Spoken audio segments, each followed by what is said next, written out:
أشهد أن لا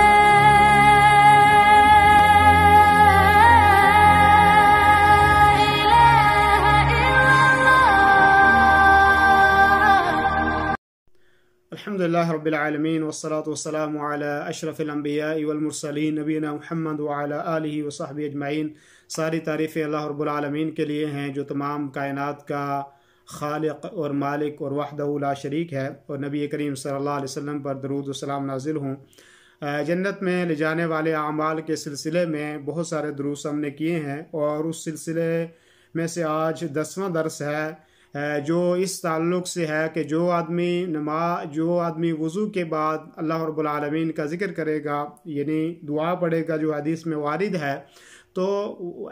اس دعا کے پڑھنے کی وجہ سے بھی آدمی جنت کے اندر داخل ہوگا۔ اور اس کی دلیل کیا ہے؟ حضرت عقبہ بن عامر رضی اللہ عنہ کی وہ حدیث ہے جس میں وہ فرماتے ہیں کہ اللہ کے رسول صلی اللہ علیہ وسلم نے فرمایا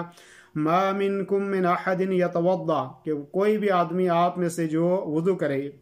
اس میں کوئی شک نہیں کہ وضو کرنا اس کا بھی بہت بڑا اجر اور ثواب ہے، اور پھر وضو اچھے طریقے سے وضو کرنا اور سردی اور تکلیف اور مشقت کے باوجود جو ہے وضو کرنا، اچھے طریقے سے وضو کرنا، وضو سے پہلے بسم اللہ پڑھنا، اس کا بھی بہت بڑا اجر ثواب ہے۔ حتیٰ کہ حدیث میں مختصر طور پہ میں آپ کو حدیث میں یہاں تک ہے کہ آدمی کے وضو کرنے کی وجہ سے بھی آدمی کے گناہ معاف ہوتے ہیں، اور آدمی کے جو چہرے سے آخری قطرہ جو گرتا ہے اس کی وجہ سے بھی گناہ معاف ہوتے ہیں، اور یہاں تک کہ انسان کے ناخن کے نیچے سے جو گناہ ہوتے ہیں وہ بھی وضو کی وجہ سے گر جاتے ہیں۔ تو وضو کرنے سے بھی گناہ معاف ہوتے ہیں، اور بہت نیکیاں انسان کو اللہ رب العالمین دیتا ہے۔ لیکن یہاں پہ یہ جو دعا وضو کے بعد کی جو دعا ہے، اور جو آدمی اس وضو کے بعد کی اس دعا کو پڑھے گا، اس کے پڑھنے کی وجہ سے اللہ رب العالمین اس کو جنت کے اندر داخل کرے گا۔ جو اللہ کے رسول صلی اللہ علیہ وسلم نے فرمایا کہ کوئی بھی آدمی جو تم میں سے وضو کرے اور اچھے طریقے سے وضو کرے، یعنی مبالغہ کر کے وضو کرے، فیسبغ الوضوء، پھر جو ہے وضو کو اچھے طریقے سے کرے، اور یعنی جو وضو کا حق ہے ہر عضو کو اس کا حق ادا کرے، اچھے طریقے سے وضو کرے۔ تو فرمایا ثم یقول، پھر وضو کرنے کے بعد کہے اشہد ان لا الہ الا اللہ وحدہ لا شریک لہ، کہ میں اس چیز کی گواہی دیتا ہوں کہ اللہ رب العالمین کے ساتھ حقیقت میں کوئی معبود نہیں ہے اور اس کا کوئی شریک نہیں ہے، وان محمدا عبدہ ورسولہ، اور محمد صلی اللہ علیہ وسلم اللہ کے بندے اور اس کے رسول ہیں۔ تو جو آدمی وضو کرنے کے بعد یہ ذکر پڑھے گا، یعنی اشہد ان لا الہ الا اللہ وحدہ لا شریک لہ وان محمدا عبدہ ورسولہ، یہ الفاظ کہے گا، فرمایا الا فتحت لہ ابواب الجنہ الثمانیہ،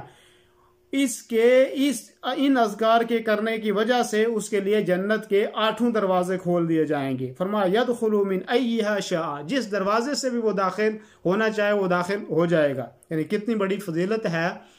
وضو کے بعد اس دعا کے پڑھنے کی، جس میں آدمی اس چیز کی گواہی دیتا ہے، اللہ کی وحدانیت کی گواہی دیتا ہے، اور کہتا ہے کہ اللہ کے ساتھ کوئی شریک نہیں، اور محمد صلی اللہ علیہ وسلم اللہ کے بندے اور اس کے رسول ہیں۔ تو یہ دعا وضو کے بعد مشروع ہے، اور بعض لوگ یہ سوال بھی کرتے ہیں کہ کیا اس میں جو ہے انگلی آسمان کی طرف اٹھا کے یہ دعا پڑھی جائے؟ اس کا کوئی ثبوت نہیں ہے۔ اور دوسری چیز ایک اور دعا بھی ہے، اللہم اجعلنی من التوابین واجعلنی من المتطہرین، کہ یہ دعا بھی اگر کوئی آدمی پڑھے، بعض علماء نے جو ہے اس کی طرف اشارہ بھی کیا ہے، لیکن یہ ہے کہ اگر اس دعا کو بھی پڑھ لیا جائے تو اس میں بھی کوئی حرج نہیں ہے، یعنی اگر اس دعا کو بھی کوئی آدمی پڑھتا ہے تو اس کے پڑھنے میں بھی کوئی حرج نہیں ہے، پڑھ سکتا ہے آدمی اس کو بھی۔ تو گویا کہ بہت بڑی فضیلت ہے وضو کرنے کی، اور اللہ رب العالمین پاک رہنے والوں کو پسند کرتا ہے، اور اللہ رب العالمین پاک ہے، اور نبی کریم صلی اللہ علیہ وسلم نے پاکی کے اوپر بہت زیادہ توجہ دی، اور پاک رہنے والوں کے بارے میں بہت زیادہ آپ نے حدیث کے اندر اس چیز کی طرف اشارہ کیا۔ تو آدمی کو پاک رہنا چاہیے، باوضو رہنا چاہیے، اور پھر وضو کے بعد اس دعا کو پڑھنا چاہیے، اور اس دعا کی بھی بہت بڑی اہمیت ہے، اور ذکر کی، جیسے کہ اس سے پہلے دروس میں نے وضاحت کی کہ ذکر بھی جو ہے اسباب دخول جنت میں سے ہے، یعنی جنت میں لے جانے والے اعمال میں سے بھی ہے، اعمال میں سے یہ بھی ہے کہ آدمی جو ہے اللہ رب العالمین کا ذکر کرے۔ تو یہ جو ذکر خاص ذکر ہے، وضو کرنے کے بعد اس ذکر کا خاص طور پہ خیال رکھا جائے اور اس ذکر کو کیا جائے کیونکہ یہ ذکر کرنا وضو کے بعد آدمی کو جنت میں لے جانے والے اعمال میں سے ہے۔ اللہ رب العالمین ہمیں پاک رہنے والوں میں سے بنائے، اور اللہ رب العالمین سنت رسول صلی اللہ علیہ وسلم پر عمل کرنے والوں میں سے ہمیں بنائے، اور اللہ رب العالمین ہمیں وضو کے بعد اس دعا کو پابندی کے ساتھ پڑھنے کی توفیق عطا فرمائے۔ وصلی اللہ وسلم علی نبینا محمد وعلی آلہ وصحبہ اجمعین۔ دینی رہنمائی کے لیے ہمارے چینل کو سبسکرائب کر دیجئے اور گھنٹی کے نشان کو دبا دیجئے تاکہ آپ کو مزید قیمتی ویڈیوز ملتے رہیں۔ جزاک اللہ خیر۔